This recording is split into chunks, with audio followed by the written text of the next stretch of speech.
So guys, ആ ഒരു premier league ആവേശ പോരാട്ടങ്ങൾക്ക് വെള്ളിയാഴ്ച രാത്രിയോടുകൂടി കൊടിയേറാൻ പോവുകയാണ്. വെള്ളിയാഴ്ച രാത്രി, അതായത് ശനിയാഴ്ച പുലർച്ചെ 12:30 ഈ ഒരു സീസണിലെ പ്രീമിയർ ലീഗിലെ ആദ്യത്തെ മത്സരം, അതും കഴിഞ്ഞ സീസൺ പ്രീമിയർ ലീഗ് ചാമ്പ്യൻസ് ആയ ആഴ്സണൽ തന്നെയാണ് ആ ഒരു മാച്ചിൽ കളിക്കാൻ പോകുന്നത്. എന്റെ ആഴ്സണൽ നിരയിൽ സെന്റർ ബാക്ക് സാലിബയ്ക്കുള്ള ഒരു പരിക്കൊഴിച്ചാൽ വലിയ പ്രശ്നങ്ങളൊന്നും ഏതായാലും ആഴ്സണലില്ല.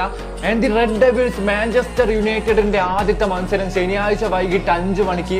ഹൾ സിറ്റി ആണ് യുണൈറ്റഡിന്റെ എതിരാളികൾ. ആ ഒരു മൈക്കൽ കാരിക് എന്ന ആ ഒരു കോച്ചിന്റെ കീഴിൽ കഴിഞ്ഞ സീസണിൽ ഒരു മികച്ച പെർഫോമൻസ് എടുക്കാൻ യുണൈറ്റഡിന് സാധിച്ചു. ആൻഡ് അതിന്റെ ഒരു കണ്ടിന്യൂവേഷൻ ഈ ഒരു സീസണിൽ ഒരു മികച്ച പെർഫോമൻസ് യുണൈറ്റഡിന്റെ ഭാഗത്തു നിന്ന് ഉണ്ടാവുമെന്ന് നമുക്ക് പ്രതീക്ഷിക്കാം. ആൻഡ് ആഴ്സണലിനോട് ഒന്ന് തോറ്റെങ്കിലും ലീഗിൽ, പ്രീമിയർ ലീഗിൽ മാഞ്ചസ്റ്റർ സിറ്റിക്ക് ഉയർത്തെഴുന്നേറ്റേ പറ്റുള്ളൂ.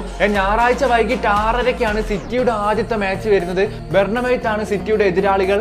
ആൻഡ് സിറ്റി നിരയിൽ ആ ഒരു വിന്നർ ഡോക്കുവിന്റെ ആ ഒരു ഇഞ്ചുറി മാത്രമാണ് ഒരു കൺസേൺ ആയിട്ട് നിലവിലുള്ളത്. And match week 1